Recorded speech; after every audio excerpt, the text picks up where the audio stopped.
la Révolution française a aboli ce qu'on appelle les corps intermédiaires, puisque rien ne doit exister entre le citoyen et la nation.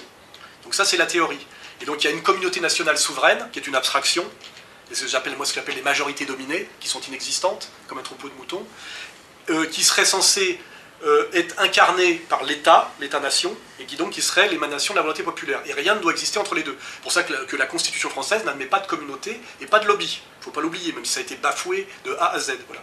Et donc, il existe en réalité des nouveaux corps intermédiaires, qui ne sont pas les corps intermédiaires de l'Ancien Régime, mais qui sont ce qu'on appelle les maçonneries, hein, voilà, la franc-maçonnerie bien sûr, mais les maçonneries au sens large, et qui ne peuvent être qu'occultes parce qu'elles sont en porte-à-faux par rapport aux valeurs républicaines officielles. Hein. C'est pour ça que la franc-maçonnerie en réalité est toute puissante en République, c'est pas moi qui le dis, c'est Alain Bauer, etc. C'est-à-dire que toutes les lois sont faites par les planches, dans les... comment dirais-je, dans les temples et dans les loges, et la République en fait est une émanation de la maçonnerie, mais ce n'est jamais dit. C'est-à-dire que sous l'Ancien Régime, l'Église était à côté du roi officiellement, et moi ce que j'explique c'est que la franc-maçonnerie et l'Église, le clergé occulte de la République, mais ça peut être qu'occulte, puisque la République prétend qu'il n'y a rien entre l'État et le citoyen. Alors c'est pas vrai, entre l'État et le citoyen, il y a quelque chose qui prétend parler au nom d'eux, et qui fait en fait les lois, c'est ce qui est revendiqué par la Grande Loge nationale de France et le Grand Orient, hein, c'est pas moi qui le dis, c'est Bauer et Stefanini, hein, ils le disent. La France, c'est 40 000 vénérables et 150 000 frères, et pas du tout les citoyens qui finalement sont des vaches qui regardent passer les trains, hein, des spectateurs. Voilà. Et j'explique qu'il y a un énorme mensonge qui est le mensonge républicain, c'est en fait que tout le pouvoir est dans les corps intermédiaires, or ces corps intermédiaires n'existent pas. Et on est dans l'occulte, d'ailleurs dans l'occulte et l'initiatique, et c'est l'histoire de la maçonnerie. En face, effectivement, il y avait monarchie, catholicisme, qui a été effondré. Je raconte d'ailleurs les processus de destruction. C'est d'abord la nuit du 4 août, avec le renoncement aux privilèges. Après, ça a été notamment la perte de l'enseignement par l'Église catholique avec la séparation de l'Église et de l'État, qui est en fait la séparation de l'État et de la catholicité pour que finalement la franc-maçonnerie règne seule et de façon toute puissante dans la République.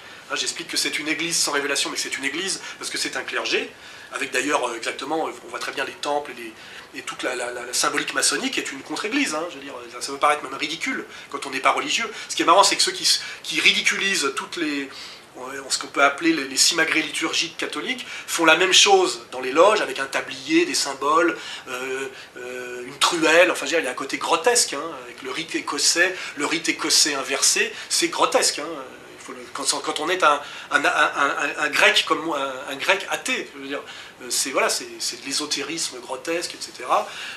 Voilà, ça sent à la fois la fumisterie et l'occultisme, c'est même assez angoissant, hein, avec des symboles... de secrets, etc.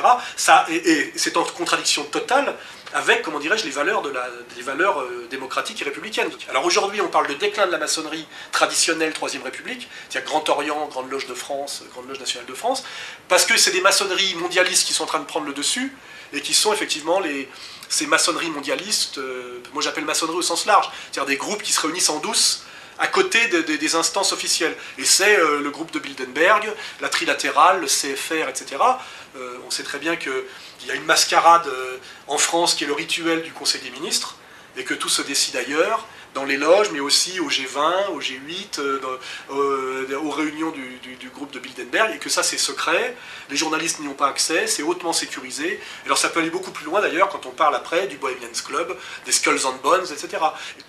Et dans cette typologie de corps intermédiaire, donc vous citez par exemple les loges maçonniques, vous citez la trilatérale, vous citez aussi le club du siècle qui a été un petit peu sur la scène. En ce moment on en parle un peu, oui. Mélenchon a fait semblant de ne pas savoir ce que c'était, et après quand il a vu que ça passait pas, il avait fait devant, dans une vidéo d'un subversif de gauche, c'est Pierre Carl, devant Pierre Carl, il a dit qu'il ne savait pas ce que c'était.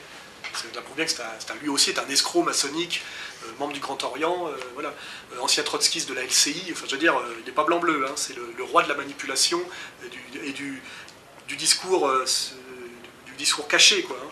C'est un professionnel de la politique, 2 fois sénateur, enfin voilà, quoi, ça n'a rien à voir avec moi qui suis comment dirais-je, un punk, hein, par rapport à tout ça. Mais donc ce club du siècle, comment vous le... Il a donc été sur la scène récemment. Comment vous définiriez dans tout cet ensemble c'est toujours ce qu'on appelle la logique des réseaux. Tout le pouvoir, c'est des réseaux. c'est l'oligarchie en général bancaire qui a l'argent, qui coopte des gens en leur faisant comprendre qu'ils auront leur part du gâteau s'ils participent au projet de domination, qui est soit une expertise bancaire, c'est-à-dire des techno-gestionnaires, soit des menteurs professionnels pour faire semblant d'informer et produire de la fausse transparence, c'est-à-dire du journalisme de haut niveau. On voit bien qu'au siècle, il y a tout ce monde-là. Et c'est les gens qui participent au pouvoir, c'est-à-dire les happy few, les élites, etc. Alors aujourd'hui, effectivement, que grâce à Internet, il y a un petit peu de transparence, on découvre effectivement qu'il y a en France une espèce effectivement, de maçonnerie transmaçonnique d'une certaine manière, hein, parce que on parle de l'histoire de la maçonnerie qui est un peu derrière la Révolution française, qui a culminé sous la Troisième République, effectivement qui est peut-être un peu en déclin aujourd'hui, parce que c'est une maçonnerie provinciale, de PME, de moyenne bourgeoisie, et qu'aujourd'hui on est dans le monde de l'hyperclasse mondialiste, où effectivement les nouvelles maçonneries ont un peu muté. Ce qui ne veut pas dire d'ailleurs que les unes ont détruit les autres, mais il faut aujourd'hui être membre du Grand Orient, mais aussi membre de la Trilatérale, membre du siècle en France, et membre de la Trilatérale et du CFR, pour être adoubé par les maçonneries américaines, etc. Sinon on n'est qu'un petit joueur de province. Hein, voilà. Donc il faut comprendre, c'est des réseaux qui s'articulent, et qu'un mec qui veut accéder au pouvoir, on voit bien l'ascension de Sarkozy, il comprend le monde des réseaux, il le tait mais il le sait, et il additionne par un travail d'entrisme, de lèche-cutage, de soumission, il accumule le croisement des réseaux. Celui qui prend le pouvoir est celui qui a le plus de réseaux avec lui et qui participe au plus de réseaux. Et il faut savoir que ces réseaux vous protègent, mais ils ont des exigences. C'est comme, j'explique dans le bouquin, que la manière la plus simple de comprendre comment ça marche, c'est la mafia. La mafia n'est qu'une imitation par des sous-prolétaires calabrais des systèmes de domination WASP. En fait, le monde politique, c'est pas qu'il ressemble à la mafia, c'est que la mafia ressemble au monde de la domination. À part que ça se fasse par la banque et la haute politique, ça se fait par la prostitution et le trafic de drogue, qui est le truc du bas des étages. Et d'ailleurs, quand les mafias montent, elles passent à la politique et à la banque. C'est le saut qualitatif, c'est-à-dire à la respectabilité, c'est-à-dire aux raquettes légales. Vous voyez ? On fait voter des lois de raquettes légales. Voilà, c'est comme ça qu'on se rend compte que les élites de l'hyperclasse ne sont pas soumises à l'impôt, vous voyez ? Qu'elles ont droit à la prédation bancaire. Enfin, voilà, en fait, c'est le principe. Le pouvoir, c'est la raquette légale. Tant qu'on est dans le raquette illégale, c'est qu'on est quelque part dans le banditisme. C'est-à-dire qu'on n'a pas passé le plancher.